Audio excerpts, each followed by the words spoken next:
안녕하세요, 여러분. 인생 상담하는 조대비입니다. 여러분 어떻게 지내셨어요? 저는 무지 바쁜 시간을 보내고 있었습니다. 이제 오늘의 주제는 여러분의 색깔은 무슨 색인가? 봄 같은 색깔인가? 아니면 여름 같은 색깔인가? 가을 같은 색깔인가? 겨울 같은 색깔인가? 그러니까 우리가 봄, 여름, 가을, 겨울은 이제 우리나라에서는 사계절이 있잖아요. 네, 사계절이 있는데 봄은 봄대로의 색깔이 있고 또 여름은 여름대로의 색깔이 있고 가을은 가을대로의 자기만의 색깔이 다 있잖아요. 근데 여러분의 인생에서 10년, 20년, 30년, 60년, 70년을 살다 보면 여러분만의 색깔이 사실은 있어요. 그 사람은 이렇더라, 저 사람은 저렇더라. 이 사람은 이런 경우에는 포용적인데 이런 경우가 도가 지나치면 안 되더라. 뭐 이런 여러 가지 그런 게 있을 수가 있어요. 근데 여러분의 이제 봄, 여름, 가을, 겨울에 어떤 색깔인지 한번 잘 보시기 바랍니다. 제가 예전에 이제 산에 등산을 한 경우가 있었는데 아침 새벽에 한 6시 정도 등산을 하다 보면은 이제 어떤 현상이 일어나면 산에 사람들이 많이 다니는 그런 산책길 말고 산 속에 이제 오솔길을 걷다 보면 아무도 가지 않는 그런 이른 아침에는 어디선가 더덕 향이 이렇게 살살 났었어요.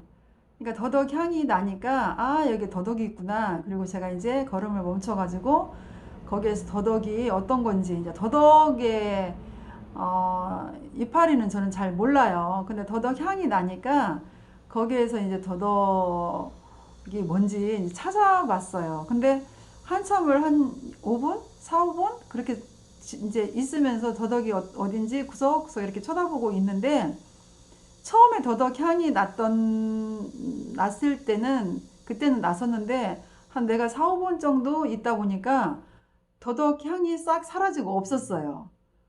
그래서 도덕이 없는가 보다. 그리고 이제 다시 산을 올라갔다가 다시 내려왔는데 그 자리에 다시 가는 길에 그 자리에서 다시 더덕 향이 또 솔솔 나는 거예요. 그래서 이게 왜 그러지 하고 이제 또 다시 더덕을 찾는데 제가 깨달은 게 있어요. 처음에는 이 더덕 향이 자기만의 색깔을 냈는데 내가 거기에서 한 5분 정도 있음으로 해서 내 향이 더덕 향을 덮어버렸구나. 그래서 그 더덕 향이 나지 않았구나. 이제 그 등산을 하면서 그 과정을 제가 겪으면서 누군가는 다 색깔이 있는데 그 색깔을 나 나름대로 우기고 내가 내 소신이라고 우긴다거나 아니면은 주장을 한다거나 하다 보면은 그 상대의 더덕 향이 나오지 않을 수도 있겠구나. 그래서 제가 그런 경험을 하면서 상대가 어떤 이야기를 하면 제가 이제 듣는 습관이 이제 생겼고, 그리고 듣다 보면은 한참 얘기하다 보면 그 사람의 맥락이 보이고, 그리고 그 사람의 색깔이 보여요. 그러면 그 색깔이 이제 제가 맞춰주려고 노력을 하고, 그러니까 맞춰준다는 거는 100% 허용을 한다, 수용을 한다, 그건 아니에요. 그러니까 이제 그 사람의 색깔이 봄처럼 이런 색깔이구나 하는 걸 알게 되면 그 사람은 봄이고 나는 여름이면 되잖아요.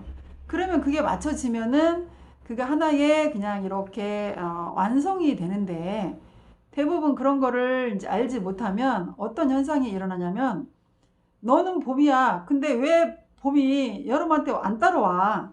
이러면서 자꾸 이제 우기게 되고 싸움이 되게 돼요. 그래서 이 사람은 봄 같은 색깔이구나. 이 사람은 가을 같은 색깔이구나 하고 내가 인지를 하면 인생 살면서 굉장히 편하거든요.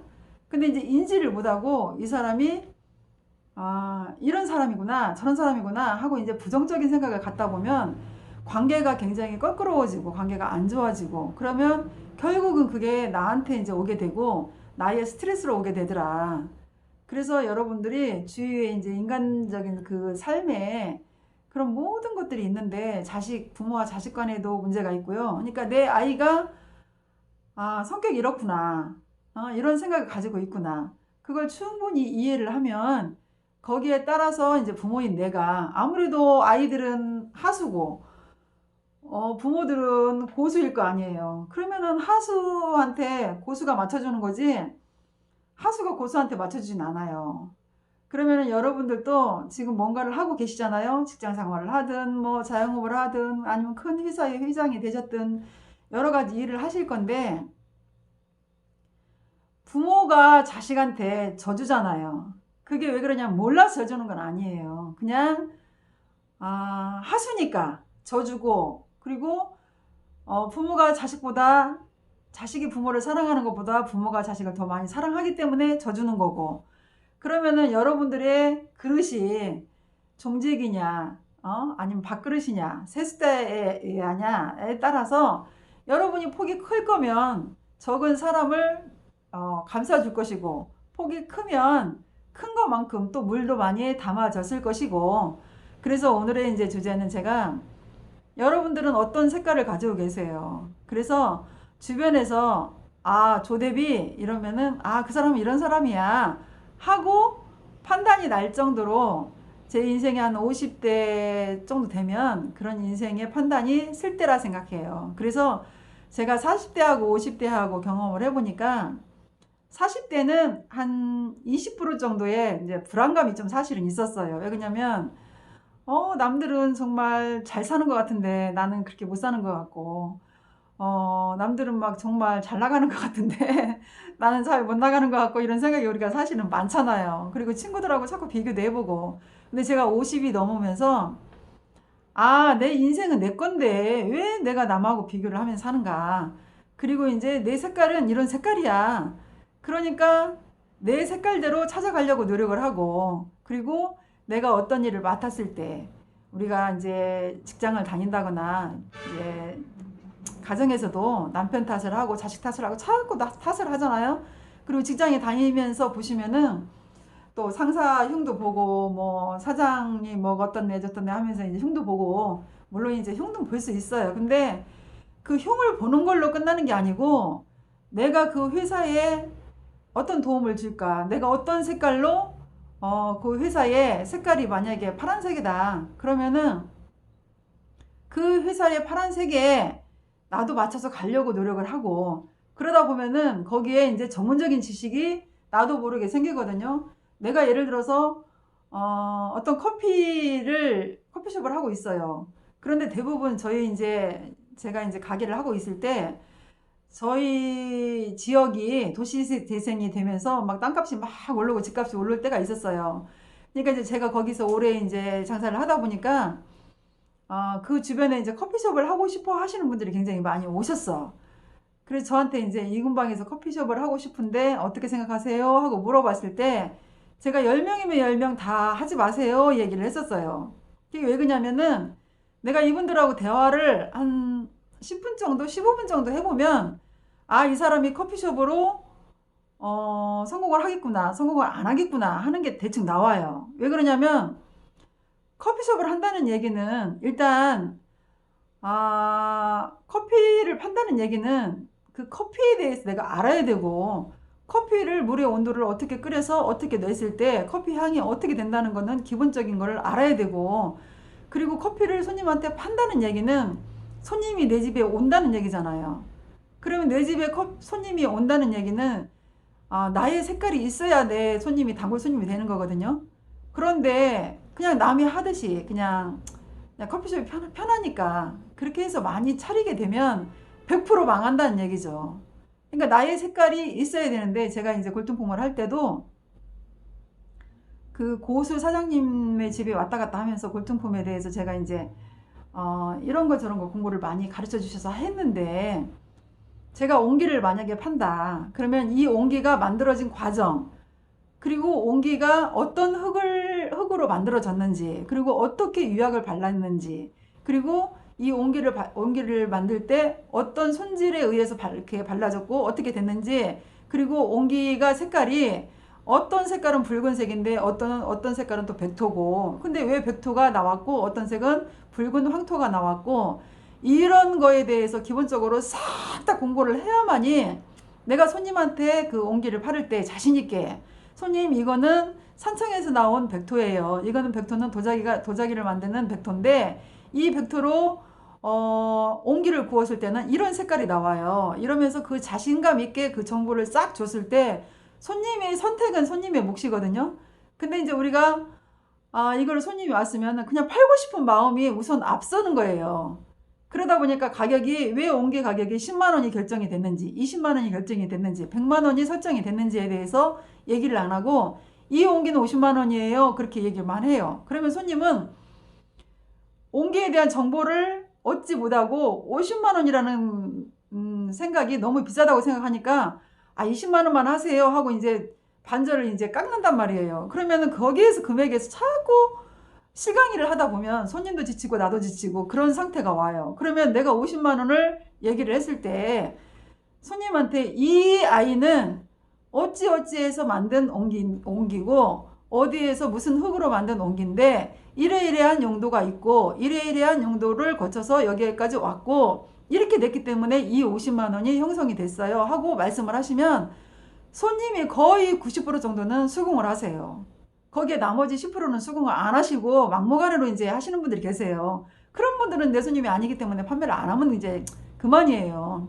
그래서 여러분들이 정말 전문 지식이 있는지 전문가가 됐는지 그리고 여러분이 소속된 회사에서 여러분이 맡고 있는 일에 정말 최선을 다하려고 노력을 했는지 그리고 그 최선을 다했을 때 회사에 도움이 됐고 그 회사에 도움이 됐기 때문에 내가 월급을 받았고 그 월급을 받은 걸로 내 아이의 용돈을 주고 우리 가족의 통신비를 내고 차를 유지를 하고 내 아파트 관리비를 내고 이런 모든 것들 내 어머니 용돈을 주고 이 모든 것들이 내가 그 회사가 있음으로 해서 내가 있다는 거. 그래서 여러분들은 여러분의 색깔을 가지는데 더 중요한 거는 여러분의 색깔대로 그 회사에 도움이 될 수 있는 그런 방법을 생각해 보시라는 거.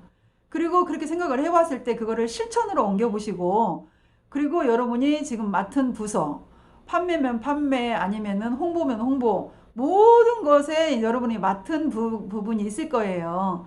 그 맡은 부분에 대해서 여러분이 완벽하게 숙지를 하고 그리고 매일같이 공부를 해서 여러분이 그 회사의 사장 같은 마인드를 갖춘다면 여러분들은 그 회사를 그만두고 나와서 뭔가를 해도 여러분은 성공할 수 있다는 거. 그래서 제 지인분이 아들이 이제 군대를 가기 전에 롯데리아에서 이제 알바를 한 적이 있었어요. 근데 제 지인분이 그 알바를 할 때 시급이 이제 알바는 시급이 있잖아요. 그런데 이제 이 사장님이 이 지인분이 아들한테 계속 롯데리아에서 니네 오늘 하루 며칠이 얼마나 됐니? 물어본 거예요. 그러니까 알바는 하루 며칠 얼마 됐는지 모르잖아요. 그러니까 이제 얘는 나는 몰라 아빠 이제 그런 거야. 그러니까 이제 그 다음 날도 롯데리아의 매출이 얼마나 됐 오늘 매출이 얼마나 됐어? 그러니까 얘가 아유 내가 그 점장이 알지 나는 몰라 이제 이런 거예요. 그 다음 날도 니네 오늘 하루 매출이 얼마야 자꾸 물어보다 보니까 이제 이 아이가 알바생이 아니고 점장처럼 마인드를 가졌다는 얘기예요. 그래서 여러분들은 어디에 소속이 됐는지가 중요하지 않아요. 월급이 많다 적다 그건 중요하지 않아요. 여러분이 소속이 돼 있는 곳에 여러분이 주인의식을 갖고 거기에서 여러분만이 가질 수 있는 색깔을 가지고 근무를 한다 하면 여러분이 봄 색깔인지 여러분이 여름 색깔인지 여러분이 가을 색깔인지 그리고 거기에 오는 손님들은 여러분이 가진 그 색깔대로 다 맞추게 돼 있다는 거. 그리고 자영업을 할 때도 저는 정말 그렇게 했거든요. 손님이 가실 때 문 밖까지 나와서 차문을 다 열어주고 안녕히 가시라고 저희 가게에 오셔서 너무너무 감사하다고 인사를 하고 손님이 가실 때까지 배웅을 했어요. 그건 왜 그러냐면 그 손님에 대한 그냥 저만의 예의였어요. 왜 그러냐면 하고 많은 가게 중에 저희 가게를 선택을 했고 저희 가게를 오셨기 때문에 그 고마움은 돈을 깎아주고 뭘로 한다 그것도 있지만 제가 인간적인 그 예의를 지켰던 거는 저만의 그 색깔이었기 때문에 그런 부분은 기본 예의를 지켰고 그래서 제가 이제 오늘 하고자 하는 여러분과 함께 공유를 하고 싶은 이야기는 여러분이 지금 뭔가를 불안해해요. 사회 경기도 안 좋고 또 가정적으로 지금 여러모로 힘들고 그런데 여러분 가만히 생각해 보세요. 여러분들이 열심히 일을 해서 돈을 벌어서 가정이 여태까지 살았어요. 그러면 그 돈을 벌은 회사가 있고 소속 직책이 있을 거 아니에요. 그러면 그 회사도 지금 어렵다는 얘기예요. 그러면 그 회사가 어려울 때 내가 어떻게 이 회사를 도움을 줘서 나도 살고 회사도 살 수 있지? 하고 여러분이 저녁에 퇴근해서 고민을 하신다면 여러분이 더 좋은 삶을 살아갈 수 있을 거예요. 그러면은 그 회사에서는 이 사람이 없으면 안 되겠다. 그런 마음을 가지면 여러분은 연봉은 조금씩 더 올라갈 수 있어요. 그래서 누구를 원망하면서 저녁에 술을 마시면서 커피를 마시면서 수다를 떨 일이 아니고 저녁에 오셔서 인터넷을 검색하시고 또 여러분이 이 회사에 뭔가 부족하다 그러면 책을 사셔서 구입을 해서 읽어보시고 그래서 그 마인드를 갖춘다면은 여러분들이 인생의 50대, 40대 후반으로 들어가면서 50대가 되면 정말 여러분들은 여러분만의 색깔을 갖출 거라 생각을 합니다. 그래서 저 조대비 그러면 이 사람은 이런 사람이야. 할 수 있는 색깔을 갖추시기를 바랍니다. 오늘은 여기까지고요. 정말 코로나로 힘들다고 하는데 힘들다 하면 정말 더 인생은 힘들어져요. 그런데 하루하루 그냥 감사합니다. 정말 아침밥도 먹었고 점심밥도 먹었고 저녁밥도 먹었어요.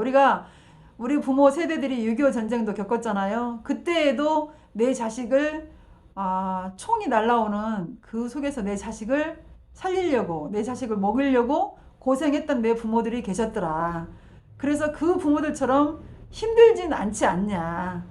그래서 오늘은 정말 감사한 날, 여러분과 같이 감사합니다 하면서 하루를 보낼 수 있는 날이 됐으면 좋겠습니다. 감사합니다, 여러분.